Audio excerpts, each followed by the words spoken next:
petit ridouche de Parashat Mishpatim.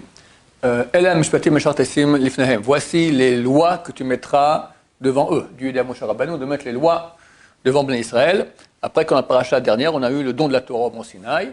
Et Rashi nous dit sur place que on a écrit, la Torah a écrit les Mishpatim, les lois. Donc, quand on parle de Mishpat, ça veut dire aussi un Mishpat, quelqu'un aujourd'hui en hébreu moderne, un Mishpat, c'est un procès. D'accord? Donc, effectivement, on voit qu'on parle de toutes les lois des voleurs, quelqu'un qui a volé, il est vendu en esclavage, quelqu'un il a volé un mouton ou un bœuf, il doit payer 4 ou 5 fois plus. Après, vraiment tous les lois des tribunaux. Rashi dit, pourquoi est-ce qu'on a écrit ça juste après que dans le dernier verset de la paracha précédente, on parle du misbeach, de l'autel. C'est écrit que les Kohanim, par exemple, ils ne peuvent pas monter avec des escaliers sur l'autel. Il faut faire une porte pour pas qu'ils dévoilent leur nudité, bien qu'ils portent des culottes, mais néanmoins, ce n'est pas kavod pour les pierres de l'autel. Ou bien que les pierres de l'autel, on ne peut pas utiliser du barzel, du métal, pour le métal, il raccourcit la vie. C'est l'épée, c'est les armes, c'est les canons, d'accord? On ne peut pas utiliser les choses qui raccourcissent la vie pour construire quelque chose qui rallonge la vie, ce sont les pierres de l'autel. Où est le rapport entre les mishpatim, les lois des tribunaux et l'autel? Rashi dit, parce que de là on apprend que c'est une halakha, que le Sanhedrin, donc c'était le tribunal de grande instance de 71 sages d'Israël, les plus grands sages d'Israël, ils siégeaient au temple près de l'autel. Et s'ils ne siégeaient pas près de l'autel, tous les autres tribunaux qui avaient en Israël ne pouvaient pas juger les peines capitales. Les peines capitales pouvaient être jugées par d'autres tribunaux en Israël, des tribunaux de 23 personnes, de 23 juges, à condition que le grand Sanhedrin, de 71 personnes, soit dans le temple. L'Ishkat HaGazit, c'était là-bas l'endroit où il était, près de l'autel. Sinon, ça ne marche pas. La question se pose, où est le rapport? On doit maintenant aller juger des délinquants, des choses. Pourquoi est-ce qu'il faut être près de l'autel? Alors, Ber Yosef, il explique comme ça, il dit, c'est vrai, qui sont les Dayanim dans le Sanhedrin? C'est les plus grands tzadikim de la génération.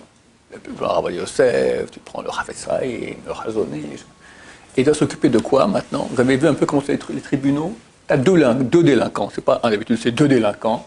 L'un qui crie sur l'autre, et il l'insulte, et il mente. Le Rabbi Sanabachou le disait, c'est quoi un bon avocat? Un bon menteur. D'accord? Il sait bien, comme ça, te montre, comme cette façon la plus honnête possible, c'est un grand menteur. D'accord? Il faut aller le montrer. Qu'est-ce que tu prends des gens de sadikim qui n'ont jamais dit un mensonge de leur vie, tu leur fais écouter toute la journée des saletés comme ça? C'est très bizarre. Répond le Ber Yosef, c'est pas ça. Parce qu'en fait, quand dans un tribunal, les dayanim, les juges vont juger à qui appartient l'argent, qui a raison, qui a tort, c'est de la Torah. On a vu dans le paracha la semaine passée que Moshe Rabbeinu, il était du matin au soir s'occupait de juger Am Israël. De là, les sages ont dit, celui qui juge comme il se doit, vraiment de façon juste, Béné Israël, c'est comme il est associé à Dieu dans la création du ciel et de la terre. Parce que le ciel et la terre, c'est marqué Ve'erev ve'boker. Il y a eu soir, il fut matin. Moshe Rabbeinu, du soir au matin, du matin au soir, il était occupé à cela. Et c'est considéré comme de la Torah. Étude de Torah. Bien que tu t'occupes maintenant, ce n'est pas de la Torah. La réponse, c'est oui de la Torah. C'est de la Torah. Et pourquoi est-ce qu'on va mettre les juges à côté de l'autel? Parce que, comme dans l'autel, on prend des animaux. C'est une chose qui est matérielle. On l'égorge, on asperge le sang, on fait des grillades, d'accord, c'est pas pour nous, c'est pour Hachem. C'est une chose extrêmement matérielle. Mais en fait, c'est la chose la plus spirituelle qu'il puisse y avoir. Yaakov Avinu, quand il s'endorme, quand il quitte la terre d'Israël, il s'endort et il rêve d'une échelle. Chazal on dit, c'était le service divin. C'était quoi? L'échelle, c'était la pente, pour arriver au Misbech, il y avait un kevesh, une pente qui amenait jusqu'à l'autel, c'est l'échelle. Les anges qui montent et descendent, ce sont les Kohanim qui montent et qui descendent sur cette échelle pour amener les sacrifices. En haut, Dieu est là-bas, c'est la fumée des sacrifices qui monte jusque vers Dieu, donc c'est une chose qui est extrêmement spirituelle. Le matériel, on le prend, on le rend spirituel.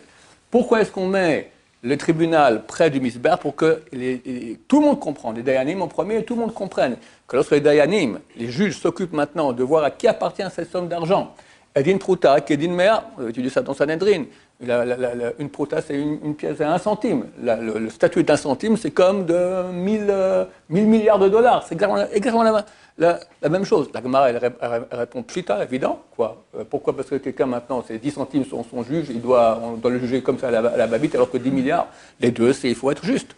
Alors, la Gemara dit non, ça c'est évident, qu'il faut juger la même chose. Elle va dire, c'est que tu peux lui dire, bon, écoute, toi, tes 10 centimes, attends un peu, là, on a un jugement très important, il y a 1000 milliards en question, après on s'occupera de ton jugement. En aucun cas. Tu es d'abord le premier qui est venu, il fait, c'est les 10 centimes, 10 centimes. Après, on passera aux 1000 milliards de Rothschild et de Rockefeller. Pour nous dire que ces Dayanim ne s'occupent pas maintenant de choses matérielles, c'est vrai avec des délinquants, etc., mais maintenant ils sont en train de s'occuper de la parole de Dieu. Dieu maintenant décide où va cet argent, et c'est super important. Pourquoi c'est important?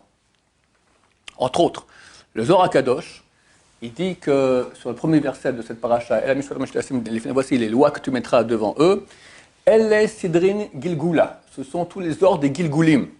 L'endroit de la Torah où on parle des Gilgulim, des réincarnations, c'est ici, de façon cachée. Pourquoi? Parce que si jamais maintenant quelqu'un a volé, il a de l'argent qui ne lui appartient pas, il doit revenir en Gilgul pour rendre cela à la personne qui a été volée. Et non seulement ça, des fois même le volé doit revenir pour qu'on lui rende. Des fois, Dieu a pitié de lui, c'est pas le volé, ça sera sa descendance qui va récupérer du type qui revient en Gilgul. Pour 1 centime, une prota, je vais être précis, c'est environ 5 centimes d'euros. C'est un quarantième du gramme d'argent pur au taux boursier. C'est pas beaucoup, c'est environ 5 centimes. Il faut revenir en Gilgul sur terre. Alors bien sûr, ce sont des choses qui sont kadosh, c'est kadosh. Donc la Torah, après qu'on nous parle du don de la Torah, elle nous parle directement des cas de vol, pour qu'on comprenne que c'est super important. C'est comme les sacrifices au temple. Baruch Adonai, l'olam, amen va amen. Amen.